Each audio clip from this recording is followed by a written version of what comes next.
J'étais déjà à Anderlecht, je suis passé pour mes essais et puis je suis revenu. Mais en Anderlecht, je pense, ce qui est arrivé, je sais pas, il y avait un petit problème entre les dirigeants. Il y a eu j'ai pas voulu partir à Nantes pour signer avec eux. Ils ont dit, ah, t'as raté ton opportunité, il fallait que tu viennes. J'ai eu l'appel du coach Milosevic qui était à DSMP. Oui. C'est lui qui m'a dit, Dark, est-ce que tu peux venir en Hongrie signer Marco Rossi? Ça, j'ai dit aujourd'hui, c'est comme mon père, même jusqu'à aujourd'hui, on parle. C'est lui l'entraîneur principal de la Hongrie. C'est lui qui a fait que la Hongrie puisse devenir aujourd'hui. La Hongrie aujourd'hui, top. La Hongrie faisait froid. Hein. J'ai trouvé moins 22 degrés. Et je ne savais pas, moi, je m'entraînais normalement, t-shirt normal. On me dit, mais comment toi, tu. Après, la pneumonie m'a frappé. Exactement. C'est là que j'ai complètement disparu. Même pour moi, je dirais, pour ne pas léser les autres, l'équipe du Chan, je ne connais même pas plus de 10 joueurs. Sans faute, j'ai même pas à douter, je ne doute sur rien.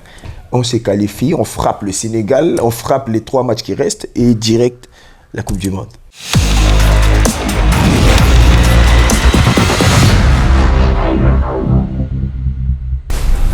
Très heureux de vous retrouver chez Boom Sport TV, la chaîne des Boom Sport RDC.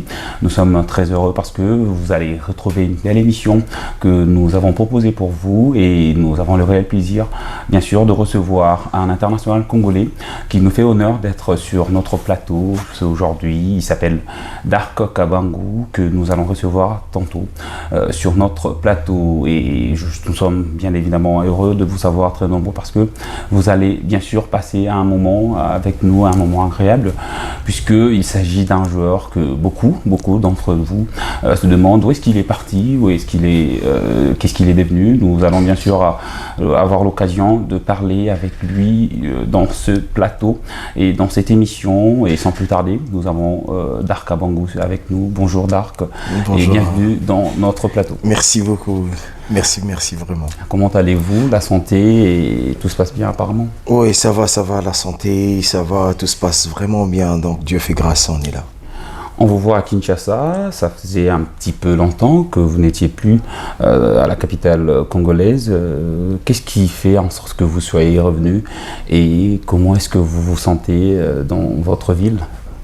Ouais, toujours, hein, comme on le dit, on se sent toujours bien chez soi. Et dans ma ville, donc je suis vraiment bien.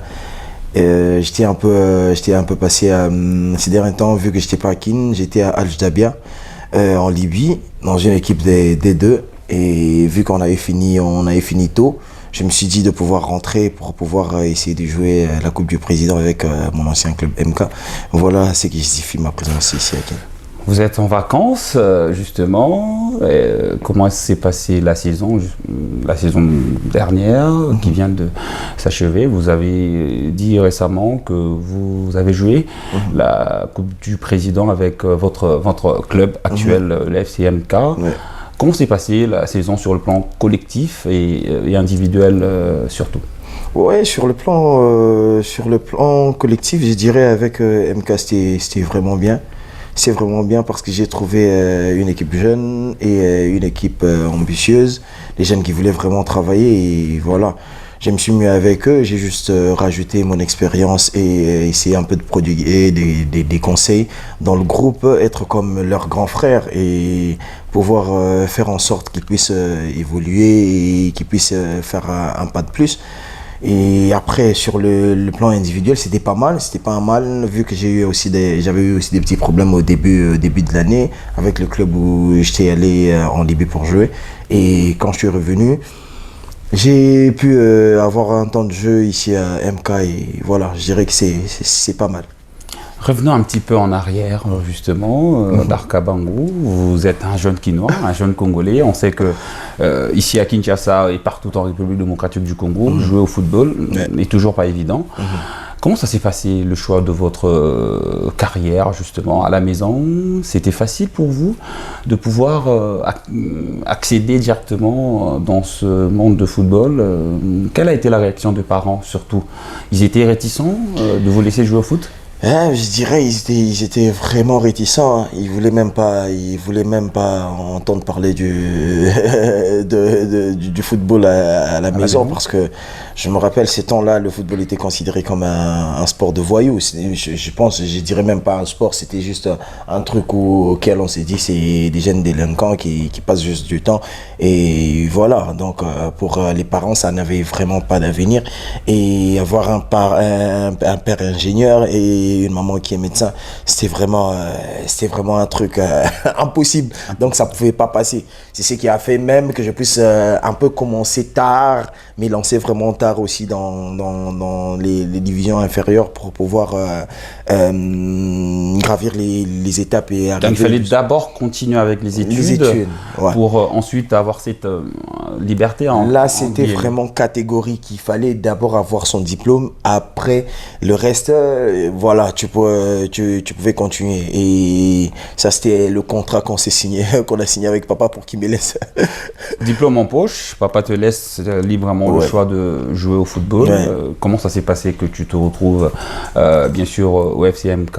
Il y avait, avant MK, de division inférieure. Ouais. Comment ça s'est passé? Oui, je dirais, j'ai étudié au complexe scolaire, au groupe scolaire Tumba, c'est juste à Mongafula.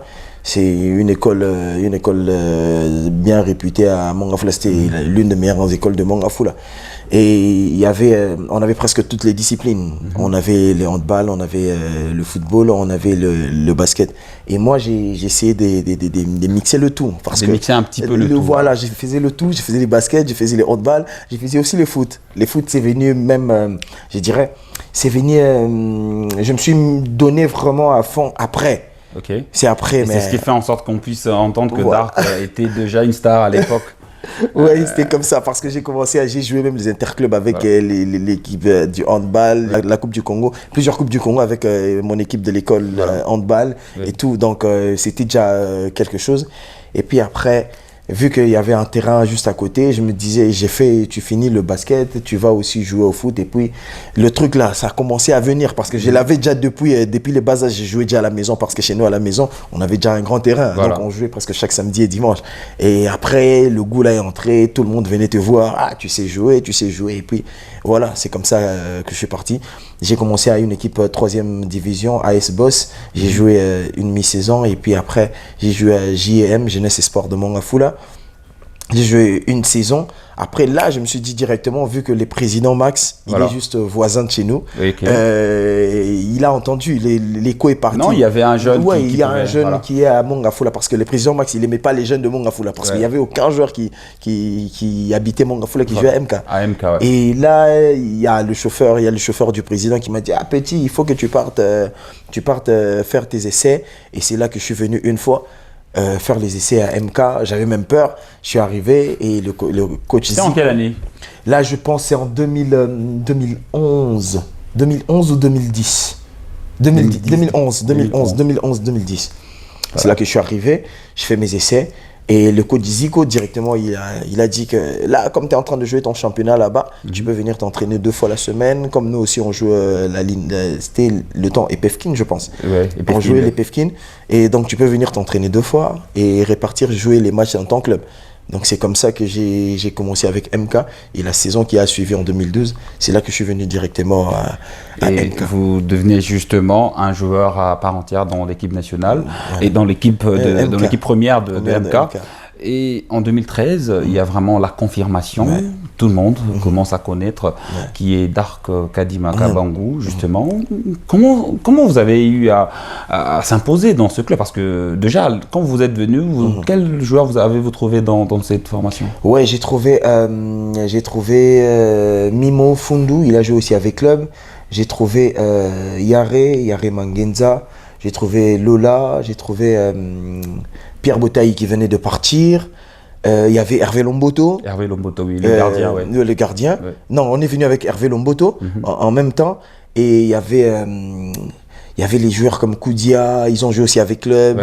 J'ai joué mon coach maintenant, il y a VA, Mbanza, c'est lui qui est coach à MK. Et il y avait Platini. Donc tous les joueurs, ils sont passés par DSMP et V Club aussi. Donc c'était vraiment l'équipe que j'ai trouvée. Là, tu ne pouvais même pas mettre le pied parce que c'était les MK qui gagnaient DSMP, qui gagnaient V Club. Donc ça blaguait pas. Donc, en 2013, on voit Dark. Dark commence à devenir un joueur confirmé. Vous jouez à la Coupe du Congo, que vous remportez. Dark fait de meilleurs matchs.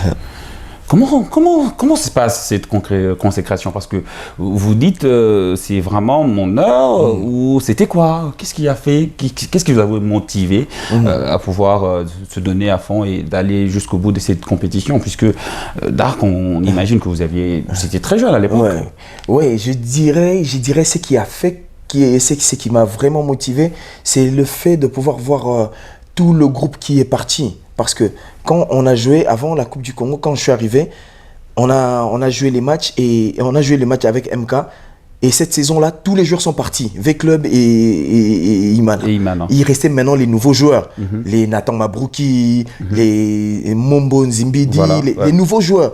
Et les gens se disaient que comme toutes les grosses têtes de MK sont parties, et les jeunes n'y feront rien. Et c'est là que je me suis dit, c'est comme si on ne nous considérait pas comme des joueurs. Et là, quand on est parti pour jouer la Coupe du Congo, je me suis dit, là, maintenant, il n'y a personne. Le numéro 9 qui marquait des buts, Mimo, Fundu, c'est lui qui marquait les buts. Je me suis dit, OK, comme il est parti, la place est libre. Donc, il était là, j'ai essayé de marquer quand j'entrais. Et là, je peux rester comme leader. C'est là que je me suis dit, allez, c'est parti. Et l'appétit vient en mangeant et puis direct. C'est parti. Après cette saison, vous êtes transféré à Lupopo. Déjà, pourquoi Lupopo? Quel était le choix? C'était un choix judicieux à cette période-là? Non, c'était vraiment pas un choix judicieux parce que je dirais, j'avais trop la pression de ce côté-là. Il fallait que je parte. Je suis arrivé même à Lubumbashi, on a essayé de signer avec eux, mais ça n'a pas marché. Et là, je suis rentré. J'ai pas pu jouer avec eux. Je suis rentré et j'ai continué avec MK. J'ai continué avec MK la saison 2014. Je suis sorti encore champion du Congo. Et puis, c'est là C'est là que tout est parti à l'été 2015. Vous débarquez en Europe, justement. Exactement. Qu'est-ce qui s'est passé justement? Parce qu'on on parlait déjà à l'époque que 2 ou 3 ans plus tôt, vous étiez déjà à Anderlecht pour un test. Est-ce que vous pouvez confirmer cela? Oui, j'étais déjà à Anderlecht. J'ai fait un mois. En 2012 en 2013. 2013, ouais. J'étais déjà à Anderlecht. Je suis passé pour mes essais et puis je suis revenu. Donc, je ne sais pas qu'est-ce qui s'est passé. Vraiment, je pense que ça, c'était de la part du président parce qu'il voulait que je puisse devenir, m'aguerrir encore. Donc, avoir ces trucs-là. Genre, tu viens en Europe comme un joueur vraiment confirmé. Vu que je venais directement de jouer, j'avais presque pas trop joué avec MK. Donc, direct, tu viens en Europe. Et il s'est dit, le président, je pense... le président à l'époque, il a demandé que je puisse revenir pour pouvoir vraiment jouer vu qu'il y avait... Avec du recul, qu'est-ce que vous fait aujourd'hui, 10 ans après, on va dire, c'est une non-signature parce que vous n'avez pas finalement signé avec Anderlecht. Qu'est-ce que ça vous fait aujourd'hui, 10 ans après, d'avoir raté un petit peu le coach de passer par Anderlecht? Moi, je dirais aujourd'hui, il y a beaucoup de trucs qui se passent il y a beaucoup de trucs. Parce qu'en parallèle, on a, selon nos sources, il y avait un petit problème de pneumonie. On vous avait détecté une petite. Non, là, c'était même pas Anderlecht. Là, le problème là est venu après. Ça, c'était venu après quand je suis parti en Hongrie. Mais en Anderlecht, je pense. Ce qui est arrivé, je sais pas, il y avait un petit problème entre les dirigeants, il y a eu un problème, je pense... Un problème financier Non, les histoires entre les présidents et les présidents Max et les présidents et Anderlecht, il y avait des couacs en ces temps-là. Je pense que c'est l'histoire de Kabananga ou quelque chose comme ça. Ça avait créé un peu de trucs en dessous, vous savez, le football, les en dessous de la table, c'est toujours compliqué. Et quand ça bloque là en dessous, toi, tu pourras pas savoir. Et directement, ce qui s'est passé, je suis revenu, je me suis dit, ok, on m'a dit que tu vas revenir après et tout. Donc, je me suis dit, pourquoi ne pas rentrer? Mentalement, ça n'avait pas entamé le moral? Non, mentalement, oui. Si je dis que ça n'avait pas entamé mon moral, clairement, je vais mentir. Ça m'avait vraiment beaucoup touché. Ça m'avait vraiment beaucoup touché parce que en ce temps-là, on se disait, quand tu vas en Europe, c'est trop facile. Tu vas directement signer et jouer. Ouais. Et quand tu arrives sur place, tu te dis que non. Tu as plein de rêves et arriver sur place, on pense que signer, tu arrives, tu signes directement. Et pourtant, il y a les en dessous qui sont là. Il faut passer par ci, par ça. Justement, pour mettre une petite parenthèse, qu'est-ce que vous pouvez dire à cette jeune génération qui arrive aujourd'hui? Vous avez passé par cette case-là. Comment ça fait justement d'arriver en Europe avec plein de rêves et de ne pas signer finalement, par exemple, dans un club qui vous avait invité? Il faut juste garder la tête sur les épaules parce que là, si ça arrive à beaucoup de joueurs, ils arrêtent leur carrière. Ils partent, comme on dit, on dit Kimaka. Donc, au Kima. Donc, au Talibo et famille na Sima, au Talibo na zonga lisusu kolia truc yandaku, zonga boy quartier, ta voiture, au comidami kili, soko zongi ba kangondoki. Donc, tu vois, avec tout ça là, quand t'es pas vraiment prêt et la famille ne te tient pas derrière, donc c'est compliqué. Même moi, je vous dis vrai, quand je suis revenu pour la deuxième fois, c'est catastrophique.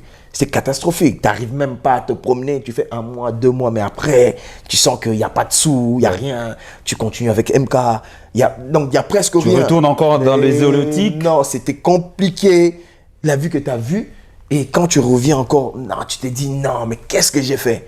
Tu te dis non, les autres ont aussi raison de pouvoir, quand ils partent, ils fuient. Voilà. Mais heureusement que j'avais eu aussi des gens qui étaient à côté de moi, des gens vraiment qui m'ont bien conseillé. Il y avait Junior Kabananga, il y avait aussi Chancel Memba. Ils m'ont dit, hey Dark, ça c'est ton métier, ça c'est ton boulot.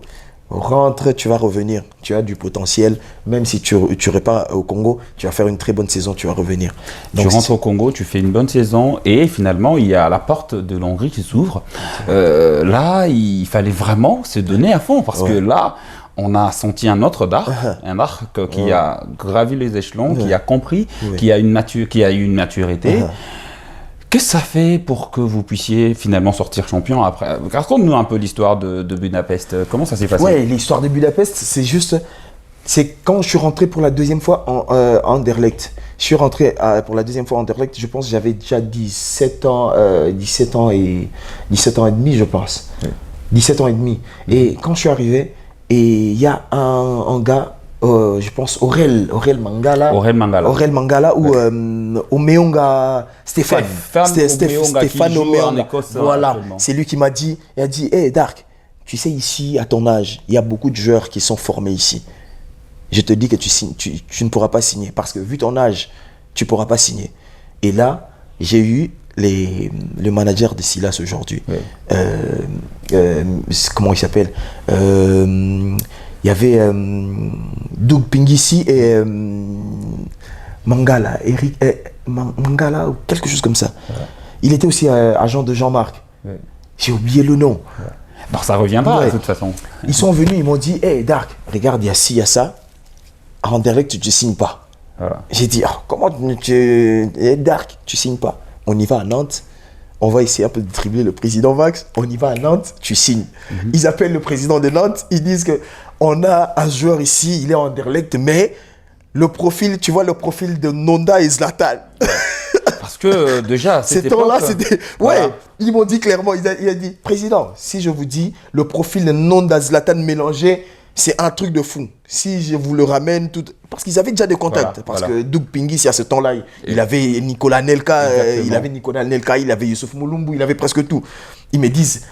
Ils disent au président comme ça, et le président il dit ok, il faut qu'il vienne. On m'envoie directement le contrat pour Nantes pour signer. Et quand j'ai vu ça, ils sont venus, il fallait que je sorte d'Anderlecht parce qu'ils m'avaient déjà donné de l'appartement. Il fallait que je sorte pour partir directement en France. Donc l'histoire qui s'est passée avec Silas. Voilà, justement, on aimerait un petit peu savoir qu'est-ce qui se fait parce que là vous avez un contrat prêt à être signé et vous repartez directement, on vous retrouve à Budapest. Comment ça se passe? Et quand j'ai fait ça, j'ai pas voulu partir à Nantes. J'ai pas voulu partir à Nantes pour signer avec eux. Ils ont dit, t'as raté ton opportunité, il fallait que tu viennes. Les contrats ne te plaisaient pas ou... C'était pas que le contrat ne me plaisait pas. J'avais même pas vu le contrat. Mais ils avaient déjà ramené le truc en Belgique. Maintenant, ils voulaient que je parte avec eux pour faire genre fuir. Je me dis, le président Max m'a ramené. Et partir avec eux, je ne pourrais pas faire vraiment confiance en eux parce que le président qui m'a ramené, il connaît vraiment, il connaît très bien ces gens, voilà. Et eux, je sais pas. Si je pars là-bas et que ça merde, je ne pourrais pas retourner chez le président. Chez le président. Ouais. Donc je me suis dit de laisser ces trucs-là. Ouais. Et puis quand Anderlecht, ils m'ont fait le truc pour pouvoir rendre. J'ai vu que je ne signais pas. Et Omeonga m'a dit, hey, frère, il faut que tu dégages. Je me suis dit, c'est bon. C'est là que j'ai eu l'appel du coach Milosevic qui était à DSMP. Oui. C'est lui qui m'a dit, Dark, est-ce que tu peux venir en Hongrie signer? J'ai dit, coach, pourquoi pas? Parce que là, je pense que là-bas, ils vont te faire passer du temps. C'est comme ça que j'ai pris le billet d'avion. Ils m'ont pris le billet d'avion et direct, j'ai débarqué en Hongrie. Vous débarquez en Hongrie, c'était pas évident au début. Vous devez d'abord faire vos preuves avec le noyau 2 et après... On a vu un Dark qui s'est épanoui et qui a finalement été sacré champion en 2017. Cette expérience de MK de Kinshasa et d'être sacré champion dans un club européen, il n'y a pas beaucoup de joueurs congolais qui sont passés par là. Exactement. Non, mais c'était un truc, je me suis dit, c'est là vraiment que j'ai compris le goût du football. Parce qu'à la clé, il y avait des qualifications de Ligue des Champions, que vous avez disputées. Quand tu es arrivé, tu t'es dit, on t'aimait bien. On t'accueille à ta juste valeur parce qu'en Belgique, oui, c'était bien. Mais quand tu arrives là, on te donne l'appartement, on te laisse une voiture à ta disposition. Tu as presque tout. Tu t'es dit, ah, ok. Et en plus, le président, il était américain. Quand je suis arrivé le premier jour, il m'aimait déjà. Et l'entraîneur, quand il m'a vu déjà les matchs, les premiers entraînements, le coach, il était déjà fan. Parce que je pense que c'est le même entraîneur, Marco Rossi. Ça, j'ai dit aujourd'hui, c'est comme mon père, même jusqu'à aujourd'hui, on parle. C'est lui l'entraîneur principal de la Hongrie. C'est lui qui a fait que la Hongrie puisse devenir aujourd'hui. La Hongrie aujourd'hui, top. Qu'on voit. Marco Rossi, on parle jusqu'aujourd'hui avec lui. C'est lui vraiment qui m'a lancé.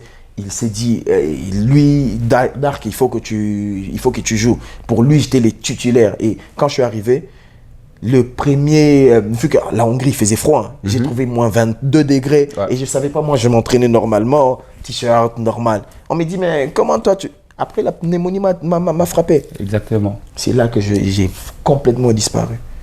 Quand j'ai disparu et puis j'ai fait une année, j'ai fait 8 mois et puis après 3 mois, reprendre les entraînements.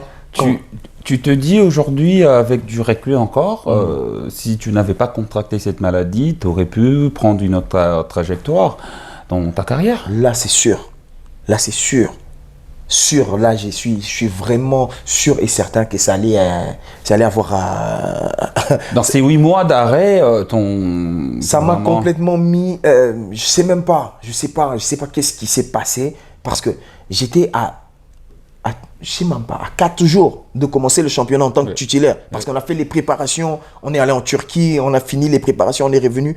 Et après, ces trucs-là, quand c'est arrivé, je me suis à 4 jours, je me suis dit, je sais pas. Jusqu'à aujourd'hui, je me dis, qu'est-ce qui s'est passé? Parce que j'ai eu des problèmes, là, je dirais vrai. Parce que quand j'ai signé en Hongrie, le président Max, il ne savait pas. Il savait parce qu'on avait mis des clauses. Voilà. Le président a dit qu'on ramène tes papiers.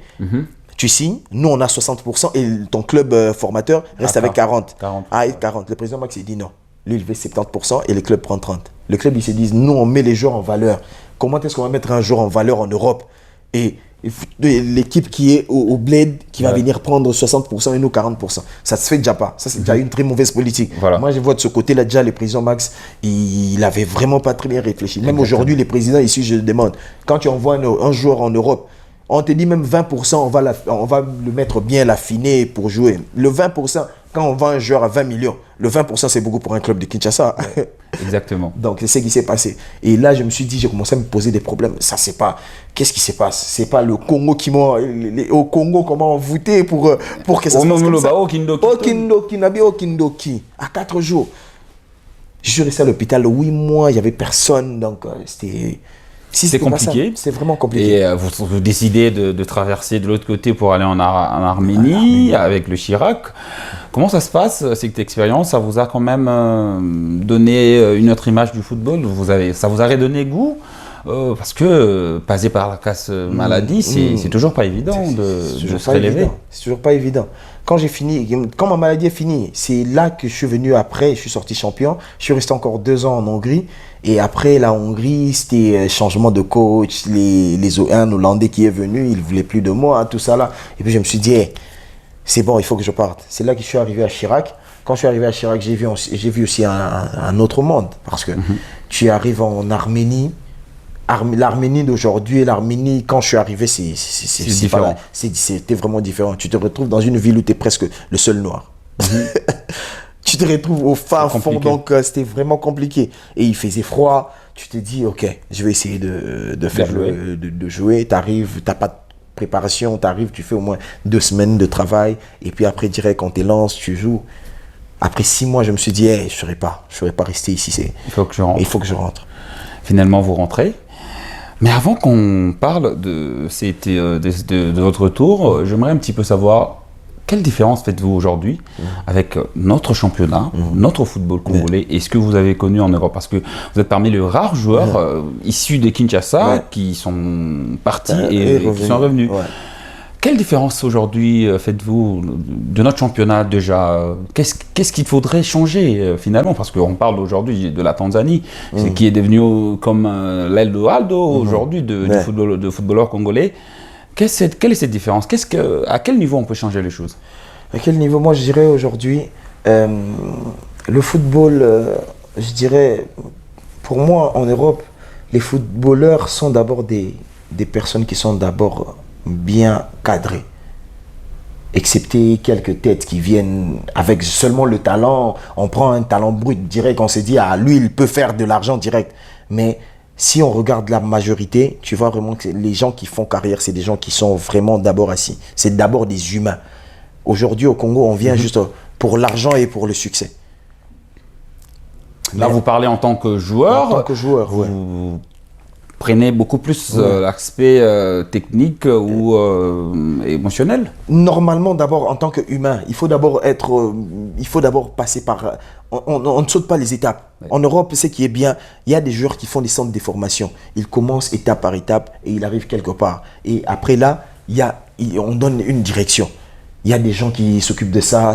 On te cadre, on te dit que ça, il faut prendre ça, il faut prendre ça. Mais ici au Congo, il n'y a personne qui calcule personne. Il n'y a aucun dirigeant qui se dit « Ah, c'est tel joueur, on va l'emmener telle place, telle place. » Dès que vous terminez, chacun rentre chez lui. Ce que tu fais, ça ne regarde pas le président. Un jour, tu fais un bon match, on te repère, le président, il vient directement, il sort sa tête. C'est mon joueur, il prend son argent. Si ça merde là-bas, ce n'est pas son problème. Donc, lui, il est le plus important. Voilà, il prend ça. Oui, parce que vous avez vécu, vous êtes toujours dans ce monde du football congolais, donc vous avez de quoi dire aux jeunes, surtout ceux qui sont en train de suivre cette émission. Je me demande, quelle différence également faites-vous avec la Ligue Foot d'aujourd'hui? Parce qu'il y a cet imbroglio que nous sommes en train tous de voir par rapport au TAS qui a décidé de suspendre le championnat. Les championnats aujourd'hui a régressé ou finalement vous n'avez pas joué cette saison à la Ligue Foot, mais en tant qu'observateur du football congolais, est-ce que les championnats aujourd'hui a régressé en termes de niveau? Moi je dirais clairement que le championnat a régressé en termes de niveau. En termes de niveau, il n'y a vraiment pas des joueurs, je dirais des joueurs qui... Quand tu regardes les équipes, il n'y a pas des joueurs qui jouent avec personnalité, genre tu entres sur le terrain, tu te dis que c'est moi. Il y a des joueurs qui viennent juste pour jouer, ils se disent qu'il met le club et le président au-dessus de lui, et lui, il vient, il joue. Mais si on regarde les championnats avant, c'était des joueurs, quand tu vois peut-être un Yannick Bangala, il vient d'abord en tant que Yannick Bangala. Et le V-Club, quand il vient après, c'est sa force et puis la force du club. Ça donne une image. Et quand les gens ils viennent pour Yannick Bangala et pour V-Club, tu vois, ça rajoute cette fusion et ça rajoute même le public aussi. Tu vois, tout le monde est dans cet engouement-là. Et aujourd'hui, tu viens jouer avec un joueur, ils se disent, moi, mon président, c'est un tel. Ah, on reconnaît l'équipe, on ne reconnaît pas le joueur. Ah, peut-être quand on dit, ah, Abeta dans l'équipe, il y a Villiers Chimanga. Toi, Abeta dans l'équipe, il y a Paul Kassembele. Mais on ne connaît pas le joueur. On ne connaît pas le joueur. Et pour cette différence, aujourd'hui, c'est difficile aujourd'hui de citer un jeune Congolais, un jeune Quinois qui peut citer 5 joueurs de Vita Club ou de D1. C'est trop difficile, même pour moi. Même pour moi, je dirais, pour ne pas léser les autres, l'équipe du Chan, je connais même pas plus de 10 joueurs. Dieu m'entend parler. C'est à travers même les journalistes que j'ai connu quelques joueurs. Merci beaucoup d'entrer dans ce sujet, dans cette phase de l'équipe nationale de la République démocratique du Congo. Vous avez été international congolais avec cette équipe de Florent Ibenge. Vous avez connu d'ailleurs une sélection en 2014 avec cette sélection. Vous avez joué contre la Sierra Leone d'abord. Qu'est-ce que ça fait aujourd'hui, avec du recul, 10 ans après avoir connu votre première sélection, et la seule d'ailleurs, avec les seniors de l'équipe nationale. Qu'est-ce que ça vous a fait déjà? Et l'équipe nationale, à cette époque, il y avait des Youssouf, il y avait des très très bons joueurs, il y avait des Yannick Bolassier, des cadres. Vous n'étiez pas impressionné par rapport à la présence de ce joueur-là? Non, mais on dit toujours, on peut toujours être impressionné parce qu'arrivé en équipe nationale, il n'y a personne qui vient en équipe nationale pour se dire tu joues au Congo et tu viens en équipe nationale, tu trouves les cadres, tu te dis non, moi aussi, non, impossible. Ça n'existe pas. Quand tu viens, tu es toujours en admiration, tu vois les joueurs qui jouent en Europe, c'est toujours comme ça. Le respect, cette admiration-là, tu te dis ils jouent en Europe, ils font ça, ils font ça. Tu vois, c'est toujours, tu as toujours cette admiration-là et tu as toujours ce sentiment-là, tu te dis et maintenant là, parmi les 23 joueurs dans toute la République démocratique du Congo et partout dans le monde, je suis dedans. Donc c'est quand même une fierté. Et se retrouver là, c'est pas mince à faire. Tu te retrouves avec les Yannick Bolassi qui étaient venus, il y a les Bakambu qui il y avait même également à l'époque Diemer Simbokani qui est comme une référence. Il y avait presque tout le monde. Il y avait presque tout le monde. Les Cédric Mongongu, les Kasusu là, tout ce monde là. Joël Kimwaki, il y a tout ce monde-là. Samapeko, il y avait... Donc c'était vraiment un truc. Saoulé Bunga, il y en a plein, Quel souvenir gardez-vous? Quel souvenir en quelques mots?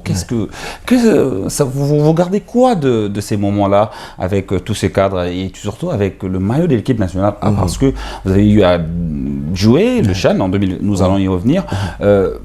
Est-ce que Dark, si on lui dit de revenir en arrière, il pourra quand même changer les choses et avoir plus de sélection avec l'équipe nationale? Ouais, mais moi je dirais toujours, même si on me dit de reprendre la vie, je dirais toujours, je choisirais la même vie. Donc, comme ça s'est passé comme ça veut dire que ça, c'est ma vie. Donc, je n'ai vraiment rien à regretter ou rien à changer parce que ça, c'est le destin, ça s'est passé comme ça. Peut-être Dieu, je dirais même pas peut-être, Dieu l'a fait pour que je puisse avoir une expérience pour pouvoir transmettre aux autres. Parce que si je faisais peut-être une route qui était propre, j'allais vraiment pas avoir les conseils à donner. Là, comme je dis, présentement, j'ai beaucoup de conseils à donner à ce jeune et j'ai beaucoup à laisser à cette génération qui vient parce que j'ai su le fruit de mes erreurs, de ma tétutesse. Je suis passé partout. Voilà. Là, je dirais, je suis passé partout. Vous êtes parmi le cas rare, difficile, le tête brûlante de football congolais. Là, ça blague pas. Le président peut dire si moi je connais en Europe, ça se passe comme ça. Je dis, président, ça se passe pas comme ça. Ça crée des tensions et puis ça passe. Il est impoli. Et pourtant, on vous dit que ça, c'est pas comme ça. Qu'est-ce que vous pouvez dire par rapport à cette connotation? Voilà, on dit de vous que vous êtes un joueur très compliqué à vivre, vous êtes impoli. Voilà, il y a des gens qui disent ça. Vous-même, Kadima Dark, qu'est-ce que vous pouvez dire à tous ces gens qui vous traitent d'impoli? Moi, je dirais, moi, je suis vraiment pas impoli. J'ai dit, les gens qui viennent, qu'on se côtoie pour la première fois, ils se disent toujours, maintenant, c'est pas toi. La personne que j'ai entendue et la personne qui est là, c'est des personnes différentes. Voilà. Donc, c'est vraiment comme ça. Je suis très facile à vivre. Mais quand il s'agit du boulot, tu ne peux pas me dire ce qui est compté de ce que moi je sais. Il ne faut pas, bien sûr, vous contredire dans ce que vous savez. En 2021, on vous voit être sélectionné avec l'équipe nationale de la République démocratique du Congo pour cette compétition qui s'est déroulée au Cameroun. avec un coach charismatique comme Florent Ibenge. D'abord, qu'est-ce que vous pouvez dire par rapport à ce coach qui vous a quand même permis de jouer une grande compétition, la seule, avec les maillots de l'équipe nationale. Sur le plan collectif, c'était un petit peu compliqué, mais également sur le plan individuel, c'était aussi compliqué parce qu'on attendait beaucoup plus de vous, même s'il y avait Fiston Kadima, Fiston Kalalama, il y avait Glody Lilé pour Maccabi, il y avait quand même de très très bons joueurs dans cette sélection, mais on attendait un peu plus d'Arc à Bangou. Non, mais moi, je dirais le Chad, là, j'ai fait mon taf. Hein. J'ai fait vraiment mon taf parce que je dirais, je suis parmi les joueurs qui ont créé cet engouement-là.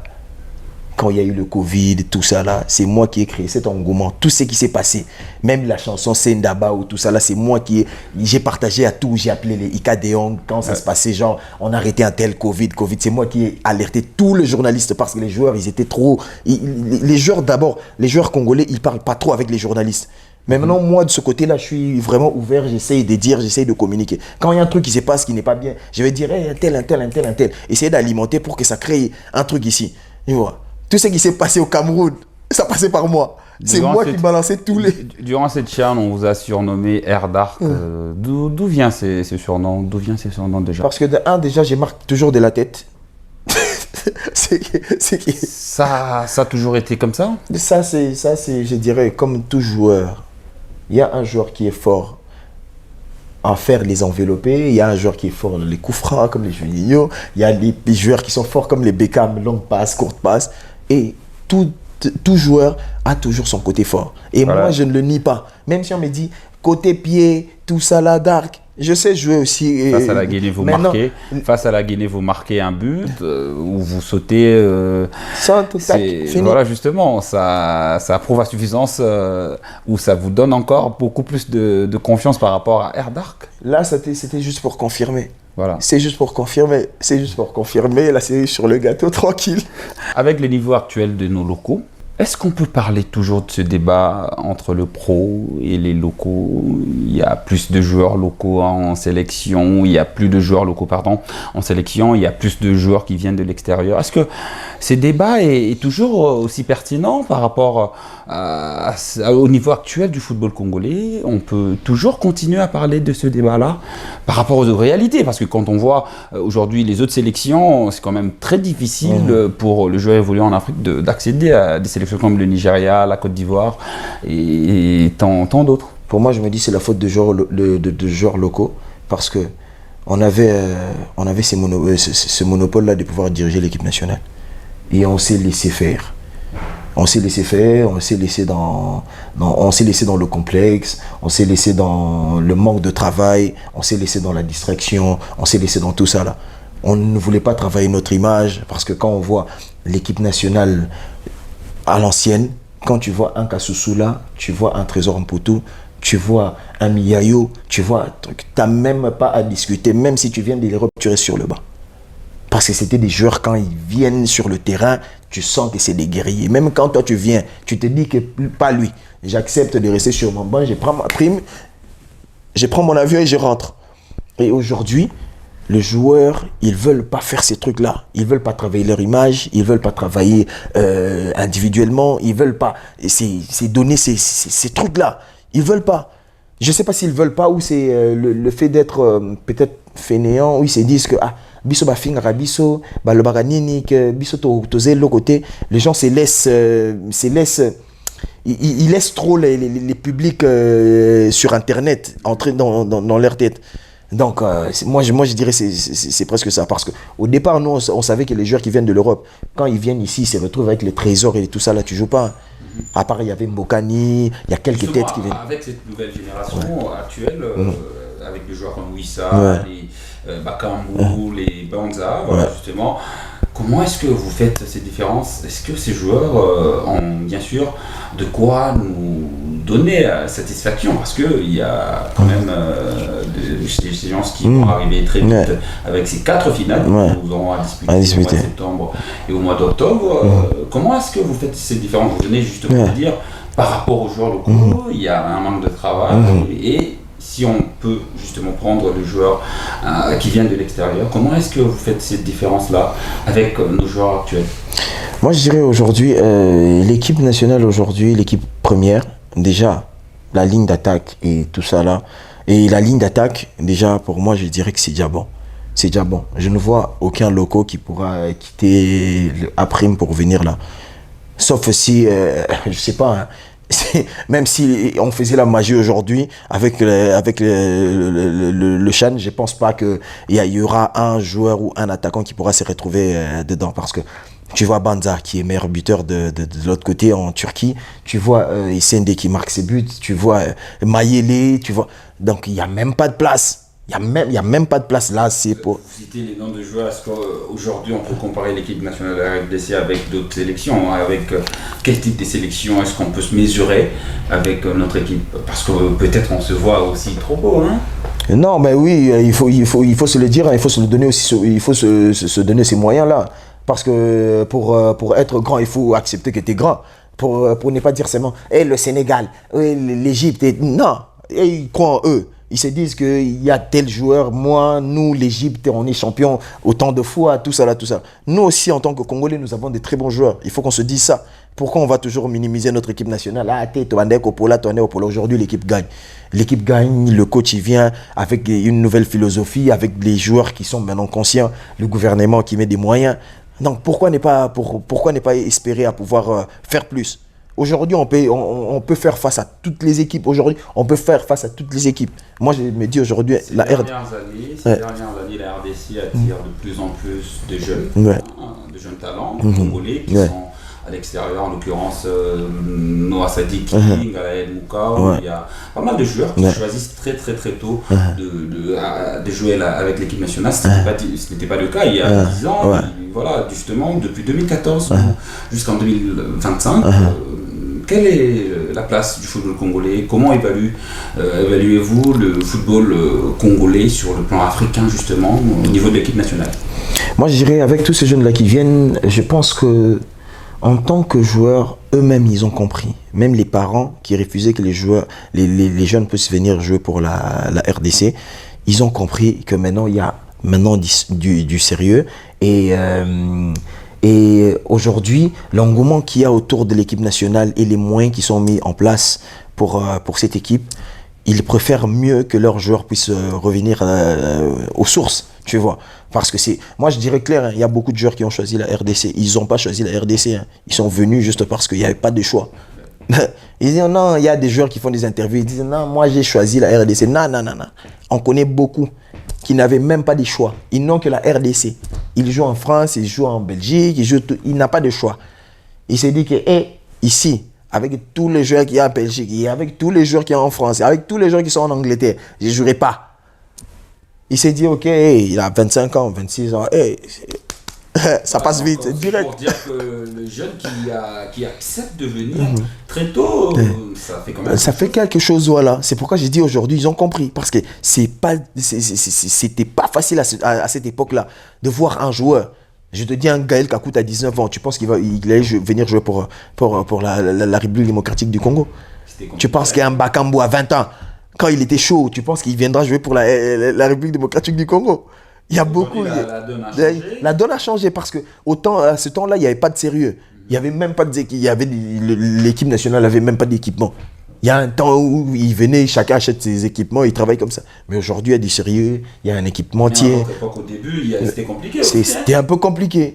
Parce que tu te retrouves avec un travail, un maillot et réa, tu t'entraînes avec aujourd'hui, on va au nettoie, tu reviens demain, tu portes un numéro 20, un numéro 25, tu portes un numéro 9, un numéro 13. Donc c'était un peu compliqué. Mais maintenant, là, tout est vraiment bien. Enfin on commence déjà à couvrir dans notre émission de ce jour. Voilà, justement, enfin, on va parler de ces 4 matchs. Est-ce que vous pensez, vous croyez, vous imaginez la RDC se qualifier pour la Coupe du Monde? Il nous reste 4 matchs. Qu'est-ce que vous pouvez dire par rapport à ces... Moi, je dirais clairement que je suis sûr et certain qu'on se qualifie pour la Coupe du Monde. Sans faute. J'ai même pas à douter. Je ne doute sur rien. On se qualifie, on frappe le Sénégal, on frappe les 3 matchs qui restent et direct la Coupe du Monde. Direct la Coupe du Monde, justement, vous êtes considéré comme une légende du FC MK. C'est votre club. Moi, quand j'ai pu lire le grand nom du club, j'ai pu voir Chancel Mbemba, j'ai pu voir également votre nom sur cette liste-là. Qu'est-ce que représente le football club Moquet aujourd'hui chez Dark? Moi, je dirais le football club Moquet, pour moi, je dirais c'est comme un club, c'est comme Santos pour Neymar. Hein.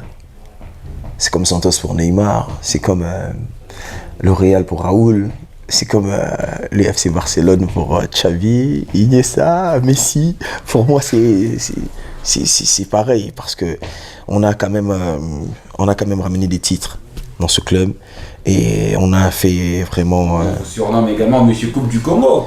Je l'ai gagné 3 fois, 2 fois avec MK en tant que capitaine, 1 fois avec DSMP. Et là, j'ai eu la malchance de pouvoir perdre en finale pour une première.